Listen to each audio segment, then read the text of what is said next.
Harka fuune akkam jirtu daawwattoota keenya kun kan daawwataa jirtan Sona miidiyaa har'aati. Torban nagaa isinitti dhaamne deebinee har'a wal arguuf akka beellamaan addaan baane torban geenyaan ammoo deebinee wal geenyee jirra. Sona miidiyaa torban kanaa keessatti dhimmoota ijoo tibbana haguuggii miidiyaa adda addaa argataa jiran keessaa hanga tokko irratti fuulleeffanna. Maarree hanga xumura sagantaa keenyaatti akka nu faana turtan isin afeerraa kun kan daawwataatti jirtan Sona miidiyaa har'aati.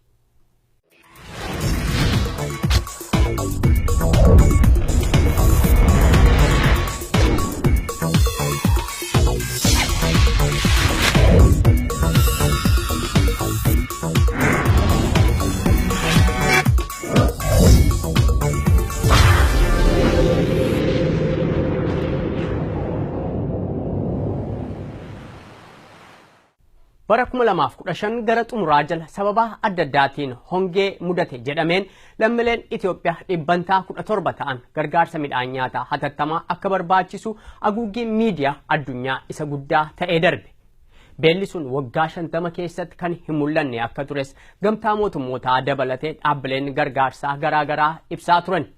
Mootummaa Itoophiyaa uummati beelee erga daa'imman du'uu jalqabaniin booda miidiyaaleen yoo icciita sana baasanii gabaasuu jalqaban ture kan amma tokko biyyattiin beeloftee akka jirtu amanuu jalqabe. Haa ta'uti beela sanaaf deebii barbaachisu deebisuu irrattu deebiin aangaa'otaa kan wal faalleessu ture yeroo sanatti. Tokko beelli kun kan harka keenya qaama biraatti nu diriirsisu otoo hin taane kan numti keessa ba'uu dandeenyudha yoo jedhanii miidiyaatti ba'anii dhaadatan qaamni biraan ammoo gargaarsa biyyoota dhihaa malee irra aanuu akka hin dandeenye dubbataa turani.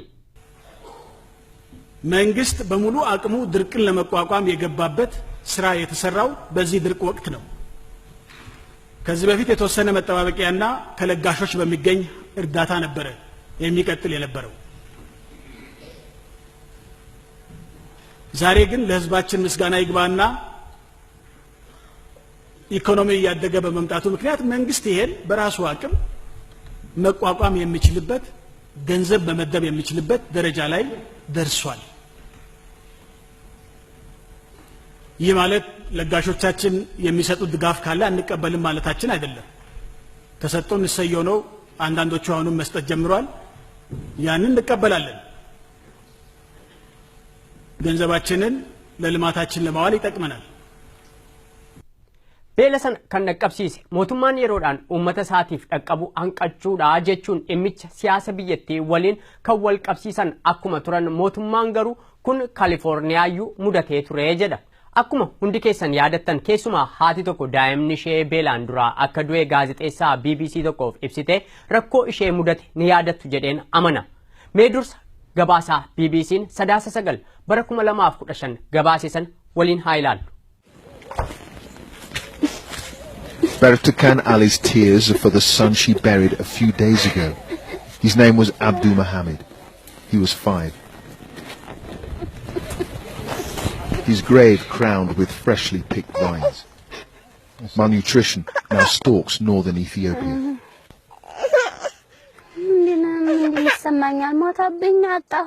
When he died, I felt I had lost everything. My family buried his body. Everyone is in hardship.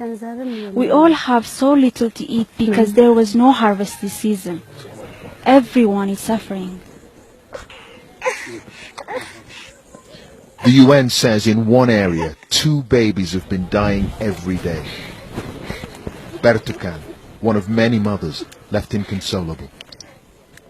Dubartiin kun daa'imni koo beelaan na duraa du'ee jechuun ishee mootummaa obbo Hayilamaariyaam faa hin gammachiifne. Daa'imman kan biraan akka beelaan itti dabalamanii hin duuneef maal gochuutu nurra jira jechuurra gaazexeessaa BBC fi dhaabbata BBC qeequu jalqaban obbo Hayilamaariyaam faa. Boodas bifa isaanii ni bade jedhanii yaadda'an sana ijaaruuf jecha haadha daa'ima sanaa televiziyoona Itoophiyaa irratti fidanii yaada ishee sana jijjiirsisuuf dirqisiisanii matumaa oduun beelaa sun yogguu kana caalmaatti akka haguuggii miidiyaa addunyaa argatu taasifame. ይህ ዓለም አቀፍ ተጽዕኖ ምንም እንኳን በሁሉም የዓለም ሀገራት ይከሰት እንጂ አንዳንድ የጥገኛ ፖለቲካ አስተሳሰብ ያላቸው ግለሰቦችና ዓለም አቀፍ የመገናኛ ብዙሃን ችግሩ ከእውነታ የራቀ በማስመሰል የሚሰጡት የተጋነነ መረጃና ዘገባ መናፈሱ አልቀረም። ለዚህም ማሳያ የሆን ዘንድ በቅርቡ በአማራ ክልል ሰሜን ወሎ ዞን ድርቅ በተከሰተባቸው አካባቢዎች የተዛወረው የቢቢሲው ጋዜጠኛ ክላይ ማየር ያሰራጨው ዘገባ መመልከት አንዱ ማሳያ ነው። በዘገባው ከተገለጹት ሰዎች አንዱ የሆነችው ብርቱካን አሊን ያናገረው ይኸው ጋዜጠኛ እርሷ በድርቁ ምክንያት የ5 ዓመት ልጇን በቅርቡ ለሞት እንደተዳረገ ያቀረበው ዘገባ ከተጠየቀችው ጥያቄና ከሰጠችው መልስ ጋር የማይገናኝ ነበር። በርግጥ በአብሮ ወረዳ ሀሩ ቀበሌ ነዋሪ የሆነችው ብርቱካን በወቅቱ ክላይ ማየር የጠየቃትና እርሷን ያስለቀሳት ጉዳይ ልጇ በምግብ እጥረትና በድርቁ ሰበብ ከመሞቱ ጋር የተያያዘ ነበር ወይ? በድንገት በሽታ ከ9 ሰዓት ተጀመረ ከ10 ሰዓት ከዓለም ተለየብኝ ሞተብኝ በረሃብ አይደለም haala kana keessatti ture egaa baatii sadaasaa keessa mormii uummataa jabaan kan biyyattii mudate mootummaan gam tokkoon uummata beelaan miidhamaa jiruuf gargaarsa biyyoota alaa kadhataa gama biraan ammoo uummata abbaa hirrummaanuuf rasaasaan aleelu hojii godhatee itti fufe asirratti mootummaan biyyattiin beela hamaa keessa jiraachuu isheeyyuu kan amaneeyyuu erga miidiyaaleen biyya alaa dubbicha bira ga'anii icciita sana gadi baasuu jalqabaniin booda baatii 2 booda ture gam tokkoon beelli sun hamaa akka hin taaneef salphaadhumatti irra aanuu akka danda'u ibsa haguma miidiyaaleen dhugaa jiru gadi baasuutti kaaniin ammoo dhimmichi humna isaa ol akka ta'ee fi kanarra aanuudhaaf ammoo gargaarsi biyyoota alaa akka isa barbaachisu labsuu jalqabe mootummooti dhiyaas abbaa hirrummaa mootummaa sanaa fi uummata beelaan miidhamaa jiru gargaaruu gidduutti kan muddaman fakkaatu turan wayita sanatti adaduma ajjeechaan hidhaa fi ammeenyi mootummaa hammaataa deemu uummati beelaan miidhamaa jiran moggaatti dagatamanii fuulleffannaan gara mormii uummataa ta'e. Dhaabbileen gargaarsaa hedduun uummata beela sanaaf gargaarsa dhiyeessuu jalqabaniyyuu dhaabbilee mirga namoomaaf falman kan sadarkaa addunyaa dabalate kanneen gargaarsi sun uummata hiraarsuuf oolaa jira malee uummata beela sana seeraan dhaqqabaa hin jiru jedhanis hagasuma heddummaataa dhufani.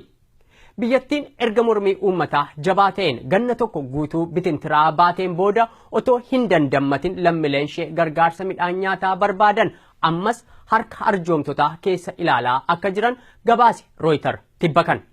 Akka gabaasa kanaatti biyya qonnaa fi horii horsiisuudhaan wiirtuu dinagdee hawaasichaa ta'e kana keessatti beelladooti akka baala harcaatti jiru jedha. Gabaasaan Rooyiter kun akka jedhutti hongee kibba biyyattii mudate kana irra aanuudhaaf gargaarsa doolaara miliyoona 900 ol barbaachisa biyyattii. Gamtaan mootummootaas yaada kan utubuudhaan biyyattiin beela amaa ishee mudatee jiru kanarra aanuu kan isheen dandeessu yoo maallaqi jedhame kun argame qofaa jedha. Maqaan beelaa mormii uummataan haguugamee tures waggoottan 2 darban garuu beelli kun biyyattiirraa hin deemin ture jedha Rooyiter. Gabaasaan gamtaa mootummootaa akka ibsutti waggaa darbe lammiilee biyyattii miliyoona 5.6 ta'an gargaarsa midhaan nyaataa barbaadaniif erga gargaarsi dhaqqabeen booda marsaa biraaf hanqina roobaa mudate jedhameen biyyattiin yaaddoo jabaa keessa buutee jiraachuu ishee gabaasa. Yeroo adda addaatti qisaasama siyaasaa biyyattii keessa jiru haguuguudhaaf jecha beela uummata biyyattii mudatu dhoksuun kan aadaa ta'eef mootummooti biyyattii yeroo dheeraadhaaf erga sagalee uummatichaatti dugda gatanii turaniin booda itti gaafatamaan koomishinii to'annoo balaa uumamaa biyyoolessaa kan Itoophiyaa obbo Mitikkuu Kaasaa beela biyyattii mudateef gargaarsi doolaara miliyoona 948 akka isaan barbaachisu kanas ammoo biyyoota michuuwwan isaanii kanaan dura gargaaraa turan irraa akka eeggatan ibsanii jiru tibbakan. Mootummoota gamtoomanitti dhaabbatii nyaataa fi mala qonnaa faa'onis atattamaan gargaarsi jedhame kun dhaqqabuudhaan yoo baate jalqaba bara 2017 kana keessatti miidhaa jabaatu Itoophiyaa mudachuudhaaf jira jedha. Rooyiter akka jedhutti biyyoota namoota 10 keessaa namooti 8 qonnaa fi horii horsiisuudhaan jiraatan Itoophiyaa keessatti beelaaf hongeen baroota kana Itoophiyaa mudataa jiran kun waggaa 50 keessatti tasayyuu mul'atee hin beeku. Aangaa'oti biyyattii mudannoo kanaaf maqaa beela jedhamu itti dhimma bahuu hin barbaadan. Isaaniif rakkoon wal fakkaataan Ameerikaa biyya Kaalifoorniyaa iyyuu mudateera. Beelli amma biyyattii mudataa jiru kun hatattamaan irra aanuudhaan yoo baatame beela bara 1984 lubbuu lammiilee biyyattii kumaatamaan galaafate saba sana caaluudhaaf adeemaa jedhu qorattoonni ammoo. Har'a biyyattii keessatti keessumaa ammoo hawaasa qonnaa fi horsiisa horiitiin jiraatu kanneen daangaa biyyattii irra jiran godinaalee 4 kanneen akka Harargee Bahaaf Lixaa, Booran, Gujii fi Baaleen humnoota poolisii addaa mootummaa naannoo Somaaleetiin weeraramanii waraana keessa kan isaan jiran. Dhimmichi haalaan akkuma yeroo kaanii walitti bu'insa daangaa salphaa haa fakkaatu iyyuu malee sadarkaa weeraraarra ga'aatti jira. Qe'ee namoota 10 keessaa namoota 8 qonnaa fi horii horsiisee jiraatu kana keessatti haalli kun akkaataa kanaan itti fufee yoo jedhe beelli amma haasa'amaatti jiru kun godinaalee maqaa dhoofne kana hunda keessatti mudannoo hamaa ta'ee darbuudhaaf jira jechuudha. Mootummaan walitti bu'insa kana tasgabbeessuurra matumaayyuu moggaa tokko qabachuudhaan uummata Oromoo irratti diinummaasaa ifatti agarsiisaatti jira. Bulchiinsi mootummaa naannoo Oromiyaa weerara mootummaa naannoo Somaaleetiin irratti aggaamamee jiru ofirraa faccisuuf kan aggaame waa tokko iyyuu hin qabu. Otuma danda'e kan ofirraa faccisu ta'es isaan tooftaan weerara kana hoogganaatti jiran hoogganooti TPLF kan isaa hayyaman hin fakkaatu. Gama biraatiin loltoota isaanii poolisii addaa jedhaman uummata Oromoo irratti bobbaasanii weerara kana kan hoogganaa jiran pirezidantiin bulchiinsa naannoo Somaalee Abdii Mohaammed Umariin deeggartoota TPLFin goota bara kanaa jechuun faarfamaatti nama jiranidha. Kana jechuun pirezidantichi ergama TPLF itti laatame hojiirra oolchaa jiru jechuudha. Kan daawwataa jirtan kun qophii Sona miidiyaa har'aati. Qabxii itti aanutti isin dabarsa.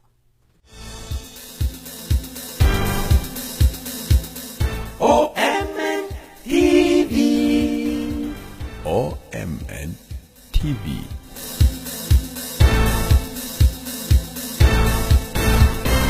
OMN TV. Qabxii itti aanutti yeroo dabarrummoo haleellaa shororkeessummaa bara 2015 fi bara 2016 biyyoota gamtaa Awurooppaa keessatti raawwateen lubbuu namoota dhibbootaa akka darbeef hedduun ammoo akka madaa'an kan ibse gabaasaan Amnesty International tibba kana bahe haallichi nageenya gamtaa sanaa guutummaatti jijjiiree akka jirudha kan inni eeru. Labsii yeroo hatattamaa hidhaa seera lammummaa namarraa molquu fi tarkaanfiin farra shororkeessummaa fudhatamu safuu fi bilisummaa Awurooppaan qabdu balaarra buusaa jira jedha gabaasaan kun. Akka gabaasaa kanaatti mootummaan mirga namootaa kabachiisuuf tattaaffii inni godhurraa jalqabe nageenya eegsisuudhaaf tarkaanfileen fudhataman akka mirgi namootaa ugguramu taasisaatti jira. Amnesty International akka jedhutti biyyootiin miseensota gamtichaa 14 irratti qorannoo geggeesseen mirga dhuunfaa namootaa saaxiluu yaada ofii walabummaan ibsachuu ugguruu yaaddoo bakka tokkootii bakka biraatti socho'uu fi seera lammummaa namarraa molqu akkasumas biyya bakka dararaan namarra ga'u malutti nama deebisanii galchuu kanneen jedhan dhimmoota biyyoota gamtaa Awurooppaa keessatti yaaddoo guddaa uuman keessaa tokko jedhee gabaasee jira. Gabaasichi mirga lammiilee Awurooppaa kana keessatti dhiibamuu haa eeruyyuu malee guutummaatti kan baqattoota ilaallatudha. Waggaa waggaatti baqattoota Afrikaa fi biyyoota giddu galeessa bahaa galaana Meeditiraaniyaan ce'anii yoo lubbuudhaan hafan dachii gamtaa Awurooppaa seenan keessaa Oromooti 1000 lakkaa'amu. Kanaaf biyya baqaan itti dhaqan keessatti seera biyyattiin qabduun daangeffamanii jiraachuun mudannoo hamaa boriirraa nama tiksa waan ta'eef gaaga'ama kanaaf akkan saaxilamneef otoo baqaaf miilla ofii hin kaasin dura biyyatti baqachuuf jiran maal akka nama eeggatu dursanii beekuun mudannoo borii salphisuuf nama gargaara. Qabxii itti aanutti isin ceesisa.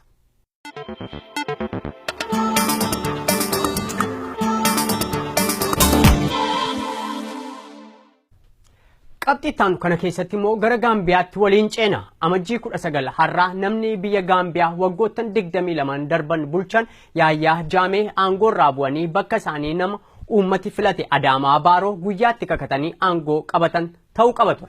Kun garuu hin taane Yaayyaa Jaamee muddee tokko bara 2016 guyyaa filannoo biyyoolessaa biyyattii injifataman sana nama isaan injifate Adaamaa Baaroof bilbilanii baga gammaddee jechuun yoo gammachuu isaanii televiziyoona biyyoolessaa irratti dhageessisan addunyaan wajjin lafaa ka'ee harka rukuteef demokraasiin akkasii Afrikaa guutuuf fakkeenya ta'uu qabaa jechuudhaan Yaayyaa Jaamee dinqisiifate namni hundumtuu. I'm calling you to wish you all the best. The Gambian people have spoken and have no reason to contest the will of the Almighty Allah. Hello? Are you hearing me? I wish you all the best. The country will be in your hands in January, and you are assured of my guidance on your transition I don't mean selecting who becomes member of government. But you have to work with me as I pack to go to Kanilai, so that I hand over the State House to you. You are the elected president of the Gambia, and I wish you all the best. I have no ill will, and I wish you all the best.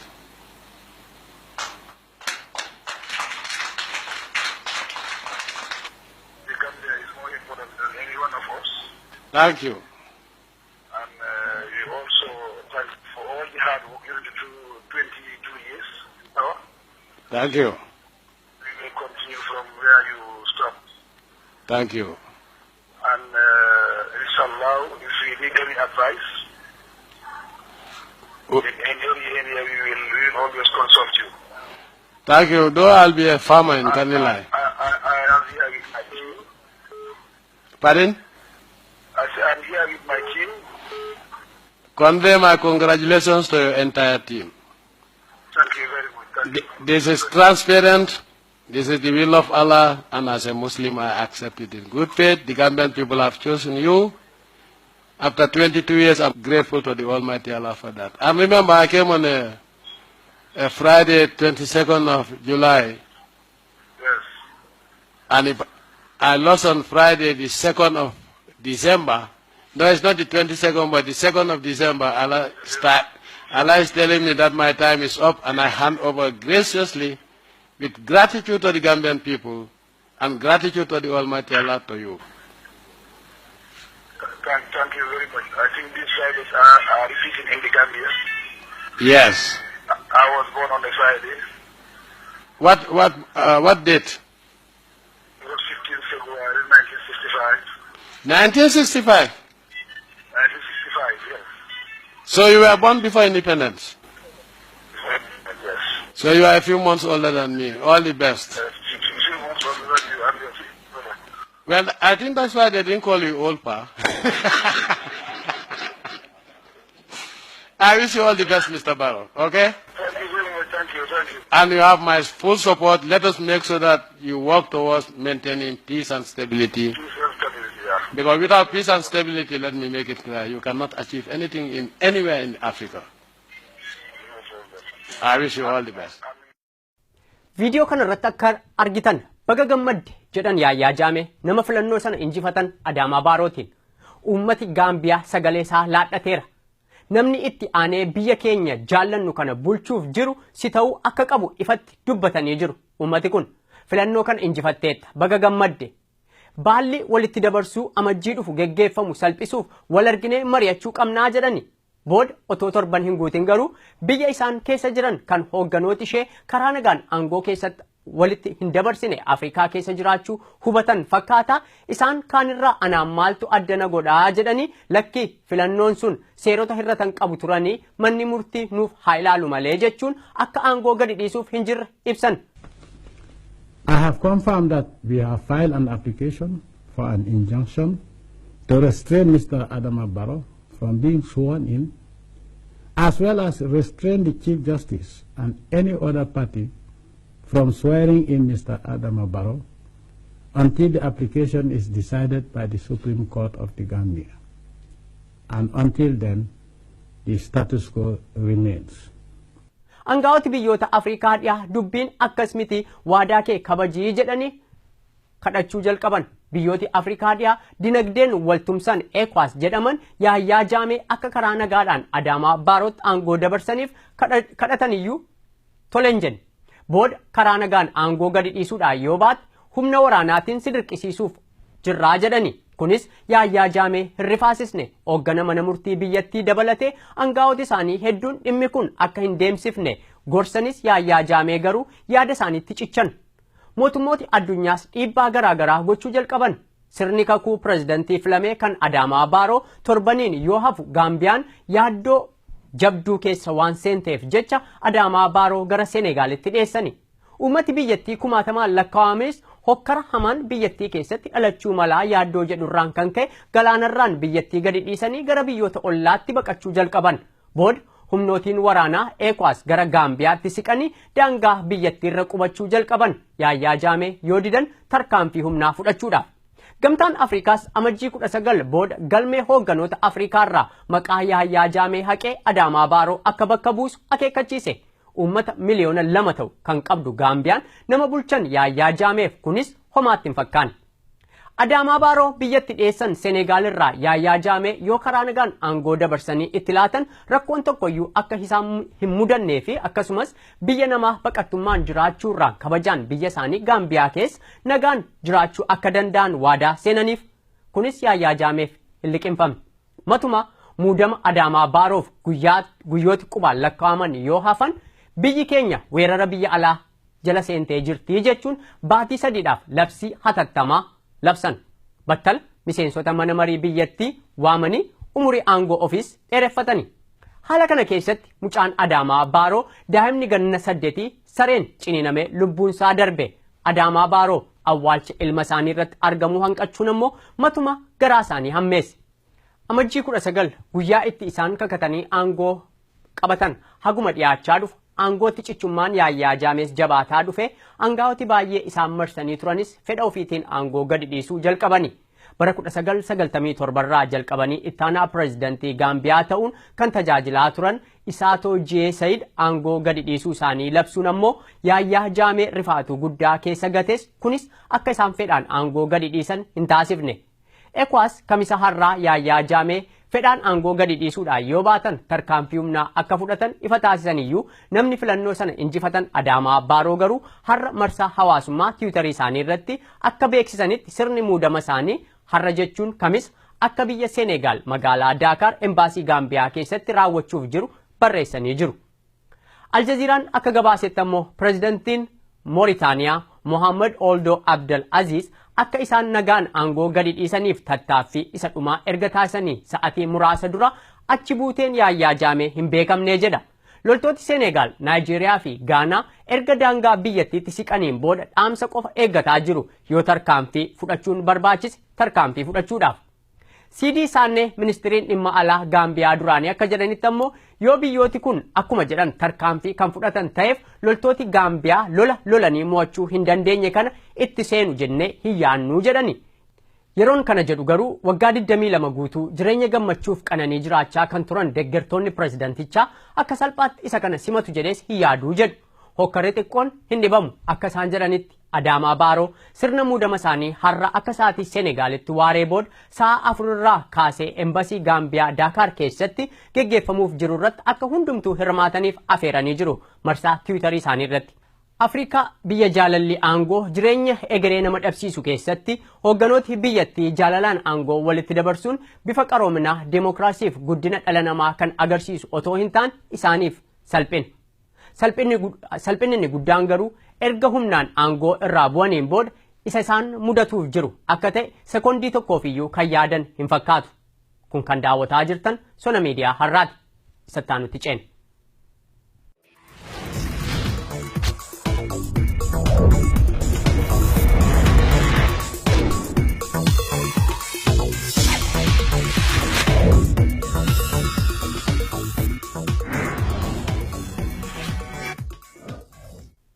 Ammas achuma Afrikaa irraa otoon fagaatiin nama umriin ganna 94 hoogganaan Zimbaabuwee Roobert Mugaabee amala isaan ittiin beekaman keessaa tokko hoogganoota biyyoota dhihaatti gayyisuudhaani. Keessumaa yeroo dheeraaf bittaa isaan adii jala kan turte biyyi isaanii Zimbaabuwee lafa qabiyyee adii ture hunda irraa fudhadheen lammiilee gurraachaa biyya kootiif hiraa jechuun jijjiiraa sirnaa isaan biyyattii keessatti deemsisuudhaaf tattaafatan irraan kan ka'e hariiroo isaan biyyoota dhihaa waliin qaban baay'ee laafaa akka ta'e beekamaadha. Kanuma hordofuunis biyyoota dhihaa hedduutiin Zimbaabuwee irratti qoqqobbiin gatamaa tureera. Biyyoota Zimbaabuwee irratti qoqqobbii gatan keessaa tokko Ameerikaadha. Kunis bara 2000 irraa jalqabee kan jiru yoo ta'u kan silaa bara kana raawwachuu malu barri bulchiinsaa Obaamaa xumuramuuf guyyooti 2 yoo hafan qoqqobbii bulchiinsa isaanii Zimbaabuwee irra kaa'aa ture waggaa tokkoof dheeressuun isaanii kan ifa ta'e tibba kana ture. Mugaabeen keessumaa bulchiinsa Baraak Obaamaa kan isaan ittiin qeeqaa turanii fi balaaleffatan keessaa ijoo guddaan gaa'ela saala wal fakkaatu jidduutti geggeeffamu hayyamuu isaaniitiin ture. Paartileen mormituu biyyattii keessa jiran qoqqobbiin Ameerikaan Mugaabee irra keessa jirtu kun waggaa tokkoof dheerachuu isaa gammachuun kan simatan ta'us qoqqobbiin sun garuu uggura imalaa kan of keessaa qabu ta'eetu jiru Mugaabeen garuu yeroodhaa gara yerootti akka barbaadanitti gara Ameerikaatti imaluun isaanii qoqqobbii jedhame sana guutuu hin taasisu jechuun qeequ. Ameerikaan bara 2002 kaastee kan bulchiinsa Roobert Mugaabeerra qoqqobbii keesse mirga lammiilee sarbuu filannoo biyyattii waliin dha'uu mirga pireesii ukkaamsuuf kan kana fakkaataniin himachuudhaan ture. Waggoottan 36 guutuu aangoorra kan turan Mugaabeen garuu himata biyyoota dhiyaa kanaaf tasayyuu beekannoo kennanii hin beekan. Ministiriin barumsaa biyyattii Joonataan Mooyoo akka jedhanitti Baraak Obaamaa bara bulchiinsa isaanii keessatti kan ittiin uummati Afrikaa isaan yaadatu waan gaarii tokkoyyuu otoo hin raawwatin nama bara bulchiinsa isaanii raawwataa jiran waan ta'eef tarkaanfii isaan saadhumaa irratti fudhatan kunis tarkaanfii homaa hiika tokkoyyuu hin laannedha jechuun qeeqan. Joonataan moo bulchiinsa Mugaabee keessaa gahee qabduu jedhamuun aangaa'ota biyyattii qoqqobbiin imalaa irra kaa'ame keessaa nama tokko.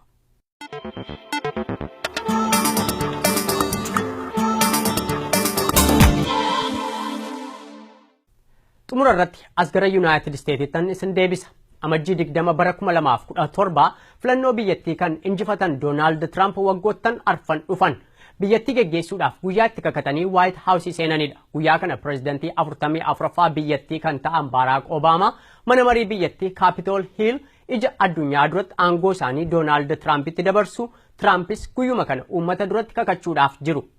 Waggaa afuriin wayita pireezidaantooti ishee aangoo walitti dabarsan dhangaa guddaa qopheessuudhaan uummata miliyoonaan lakkaa'aman kan simattu Waashingtan DC'n bara kana garuu simannaa akkasiif qophii kan qabdu hin fakkaattu jedhu miidiyaaleen biyyattii. Doonaald Tiraamp waggoottan arfan dhufan waliin Ameerikaa deebifnee jabeeffannaa kan ittiin jedhanii filatan.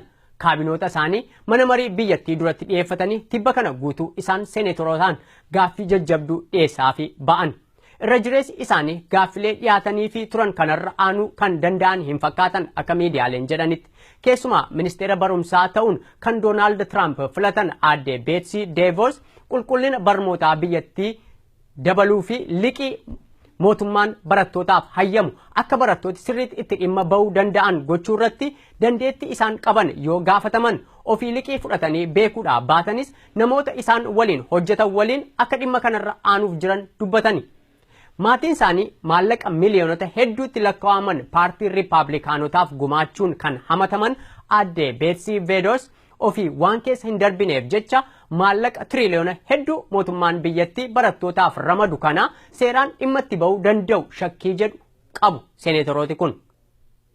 I also understand that the precedent was that President Obama's nominees that came before this committee had all filled out their ethics forms and that those were available before we had a hearing so that we would have a chance to ask questions about them in public. So I'm a little confused about what precedent means here. Ms. DeVos, many of my Democratic colleagues have pointed out your lack of experience in K-12 public schools. But I'd like to ask you about your qualifications for leading the nation on higher education. The Department of Education is in charge of making sure that the $150 billion that we invest in students each year gets into the right hands and that students have the support they need to be able to pay back their student loans. The Secretary of Education is essentially responsible for managing $1 trillion student loan bank and distributing $30 billion in Pell Grants to students each year. The financial futures of an entire generation of young people depend on your department getting that right. Now, Mrs. DeVos, do you have any direct experience in running a bank? Senator, I do not. Have you ever managed or overseen a $1 trillion loan program? I have not. How about a $1 billion loan program? I have not. Okay, so no experience in managing a program like this. How about participating in one? I think it's important for the person who is in charge of our financial aid programs to understand what it's like for students and their families who are struggling to pay for college. Mrs. DeVos, have you ever taken out a student loan from the federal government to help pay for college? I have not. Have any of your children had to borrow money in order to go to college? They have been fortunate not to. Have you had any personal experience with a Pell Grant? Not personal experience, but certainly friends and students with whom I've worked. So you have no personal experience with college financial aid or management of higher education. Mrs. DeVos, then let's start with the basics. Do you protecting federal taxpayer dollars from waste, fraud, and abuse? Absolutely. Oh, good. So do I. Because now we all know that President-elect Trump's experience with higher education was to create a fake university, which resulted in his paying a $25 million to students that he cheated. So I'm curious about how the Trump administration would protect against waste, fraud, and abuse at similar for-profit colleges. So here's my question. How do you plan to protect taxpayer dollars from waste, fraud, and abuse by colleges that take in millions of dollars in federal student aid? Senator, if confirmed, I will certainly be very vigilant. Yeah, I'm asking people, how. The How are you going to do that? You said you're committed. The individuals with whom I work in the department will ensure that federal monies are used properly and appropriately, and I will look forward to working with you. So you're going to subcontract making sure that what happened with universities that cheat students doesn't happen anymore?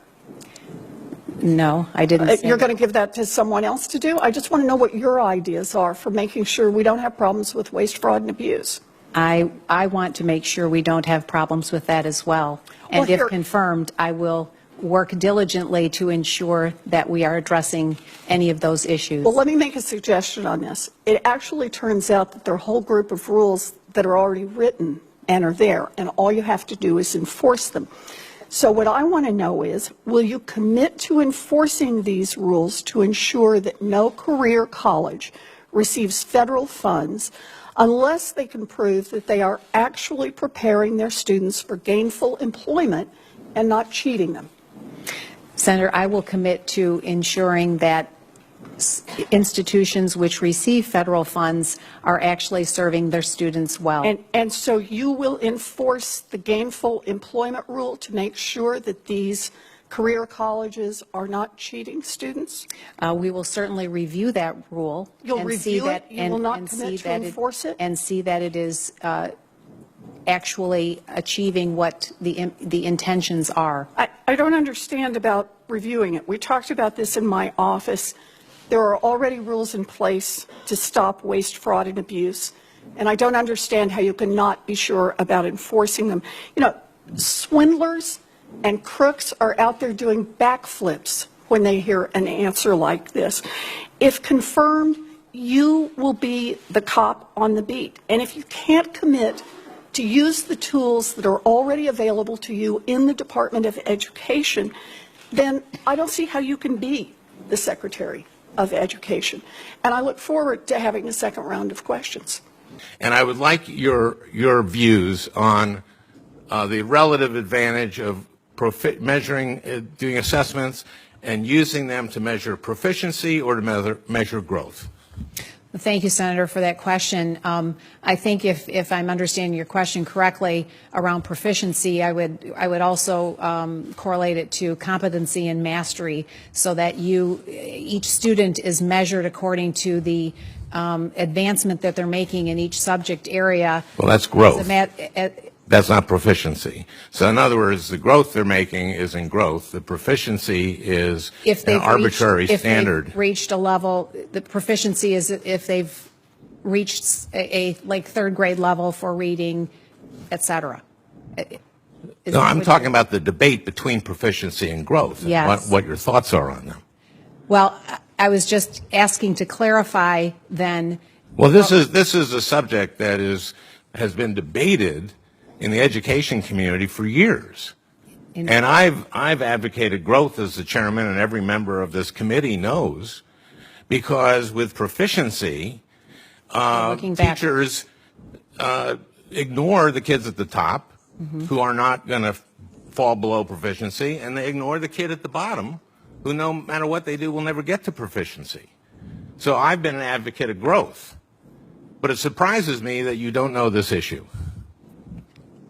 And, Mr. Chairman, I think this is a good reason for us to have more questions, because this is a very important subject, education, our kids' education. And I think we're selling our kids short by not being able to have a debate on it. And I didn't know of any rule about this everyone gets one question and then one other senator gets a question. I don't know where that rule comes from. Well, I'll tell you where it comes from, Senator Franken. It comes from the committee precedent and the way we treated President Obama's nominees, John King, and the way we treated Arnie Duncan, and the way I was treated when I was a secretary. But I'm all going of to us apply, have more I'm applying the questions. same rules to them, to Secretary DeVos, or to Mrs. DeVos. Well, I think we're selling our kids short by not being able to ask follow-up questions, and I was kind of surprised. Well, I'm not that surprised that you did not know this issue. Mrs. DeVos, your family has a long history of supporting anti-LGBT causes, including donating millions of dollars to groups that push conversion therapy, the practice of trying to change someone's sexual orientation or gender identity. For example, you and your family have given over $10 million to Focus on the Family, an organization that currently states on its website that, quote, homosexual strugglers can and do change their sexual behavior and identity. Mrs. DeVos, conversion therapy has been widely discredited and rejected for decades by every mainstream medical and mental health organization as neither medically nor ethically appropriate. It has been shown to lead to depression, anxiety, drug use, homelessness, and suicide, particularly in LGBT youth. In fact, many of the leaders and founders of conversion therapy, including both religious ministries and mental health professionals, have not only publicly renounced it, but have issued formal apologies for their work and how harmful it has been to the individuals involved. Mr. Chairman, I would ask that this be included in the record. It will be. Mrs. DeVos, do you still believe in conversion therapy? Senator Franken, I've never believed in that. First of all, let me say I fully embrace equality, and I believe in the innate value of every single human being, and that all students, no matter their age, should be able to attend a school and feel safe and be free of discrimination. So let's start there. And let me just say that your characterization of contributions, I don't think accurately reflects those of my family. I would hope that you wouldn't include other family members beyond my core family. Well, in terms of throwing numbers around, you said that student debt has increased by 1,000% since 980% in 8 years. I'm sorry? 980%. That's just not so. 1,000. It's increased 118% in the past 8 years.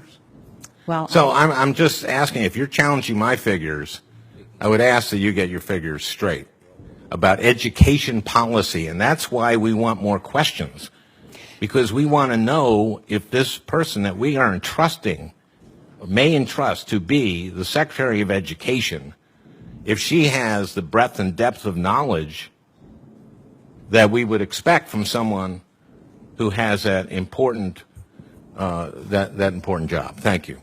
Thank you, Senator Franken. Donald Trump amajjii 20 jimaata borii kana kakatanii kan pireezidantii 44ffaa biyyattii Barack Obama irraa aangoo fudhatan ta'us namoota isaan waliin hojjechuuf filachuu irratti garuu sa'atii dhumaa irratti muddama jabaa keessa jiru jedhu miidiyaaleen.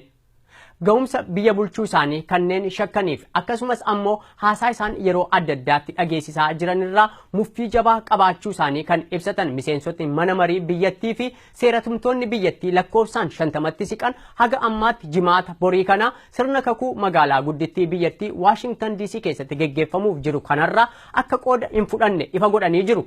Keessumaa ammoo Donald Trump baroota 1960moota keessaa Dr. Martin Luther King waliin mirga uummata gurraachaaf falmaa kan turan miseensa mana marii United States bakka bu'aa kutaa biyya Georgia kan ta'an John Lewisin erga qeeqaniin booda lakkoofsi namoota sirna kakuu isaanii irratti hin argamnu jedhanii kun akkaan dabalaa jira. John Lewis nama baroota 60moota keessa Martin Luther King fi waayillan isaanii biroo waliin warraaqsa uummata gurraachaa geggeessaa turanidha. Keessumaa ammoo bara 1965 kutaa biyya Alabama riqicha Edmund Peters Selma keessatti argamu irratti Martin Luther fi falmitoota mirga lammiilee gurraachaa kan biroo dabalate hiriira mormii sana nama qindeessee fi hiriira sana irrattis namoota akka malee reebichi irratti raawwate qofaa osoo hin taane yeroo adda addaattis nama Martin Luther King waliin hidhamaa turan keessaa kan lubbuun jiranidha. John Lewis sadaasa 8 bara 2016 Donald Trump erga pireezidantummaa biyyattii injifataniin booda madda oduu NBC Meet the Press jedhu waliin gaaffiif deebii taasisaniin duddubbee injifannoo Doonaald Tiraamp harka mootummaa Raashaatu jira waan ta'eef injifannoodha jedhee beekannoo hin laadhuufi jechuun erga dubbatanii booda Doonaald Tiraamp nama kanaaf ilaalcha gaarii hin qaban. Namoota jimaata borii kana sirna kakuu Tiraamp lagatan keessaas Joon Loowis nama tokkodha. Yeroo adda addaatti dhimmoota jajjabduu fi wal falmisiisoo ta'an marsaa hawaasummaa tiwutarii isaanii irratti barreessuudhaan kan komataman Doonaald Tiraamp Joon Loowis nama afaanii malee nama hojii miti jechuun erga barreessaniin booda kan qeeq jabaan isaan mudate. Doonaald Tiraamp silaa sa'aatii itti garaagartummaa biyyattii keessatti uumamaa jiru kana deebisanii suphuuf tattaafatanitti matuma garaagartummaa sana bal'isaatti jiru jedhu namooti hedduun. Isaan dimokiraatotaa biratti Joon Loowis tuqamuun dubbii guddaadha. Joon Loowis nama lubbuu ofii otoo hin qusatin seera uummata gurraacha irratti jigee ture san deebisanii qajeelchuudhaaf namoota akka Dr. Martin Luther King waliin xoofoo dararaa namoota unataa as ga'an keessaa nama tokko qofaa osoo hin taane nama bilisummaa uummata gurraachaaf gatii guddaa baase har'allee lubbuun jiru kanaan nama arrabaa qofa ittiin jechuun seenaa Ameerikaa wallaaluu Doonaald Tiraamp yookaan ammoo warraaqsa dhala gurraachaaf tuffii isaan qaban kan agarsiisudha jedhani. Keessumaa ammoo torban lammiileen Ameerikaa falmaa mirga lammiilee gurraachaa kan ta'an guyyaa yaadannoo Dr. Martin Luther King kabajachuudhaaf biyyattiin oliif gadi jechaa turtetti Doonaald Tiraamp kana jechuun isaanii dubbicha immoo akkaan hammeesseera. Washington Post akka jedhutti Washington DC'n pirezidantii haaraa simachuudhaaf kan qophiitti jirtu hin fakkaattuu jedha. Bara 2009 lakkoofsi namoota mana marii biyyattii duratti dhaqanii sirna kakuu pireezidant Barack Obaamaa daawwatanii gara miliyoona 2tti siqa. Hoteelota hedduun torban tokko jedhamee gurguramanii dhumani. Manneen dhiichisaa biyyattii sa'aatii 24 keessummoota simachuudhaaf hayyama argatan hedduu turan yeroo sana. Manneen nyaataa hedduunis torban tokko guutuu sa'a 24 guutuu hojiirra turan. Marsaa lammaffaa irrattis amajjii bara 2013 lakkoofsi sun kan duraarraa hamma tokko hanqatu iyyuu garuu immoo guddaa ture jedhu miliyoonaa ol ture uummati gadi ba'ee sirna Barack Obaamaa sana daawwate bara 2013. Sirni kakuu Obaamaa seenaa biyyattii keessatti pirezidaantota simannaa uummataa guddaa argatan 3 keessaa isa tokko. Seenaa biyyattii keessatti ammoo sirni kakuu pirezidantummaa haalaan baay'ee qabbanaadha jedhame kan akka Doonaald Tiraamp hin jiru jedha Washington Post. Namooti hedduun guyyaa kana ijaan arguu mannaa boqonnaa fudhatanii Washington DC'n ala deemaatti jiru akka Washington Post jedhutti. Egaan kun kan daawwataa jirtan Sona miidiyaa har'aati. Torban sagantaa biraa walitti deebina. Amma torbanitti torban gaarii.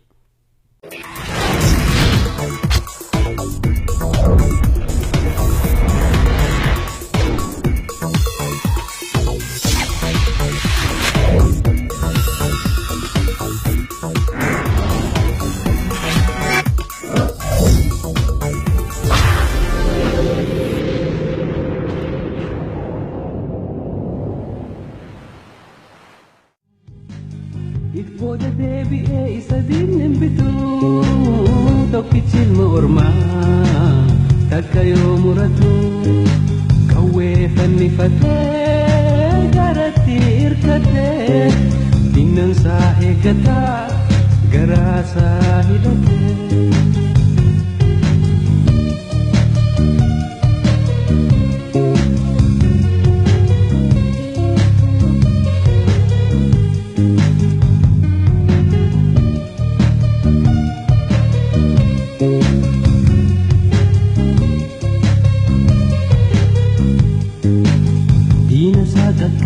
Gandhe kifate, foda bilisummaa kunootti dhihaate, tokkichi ilma ormaa kunoo tattaafate.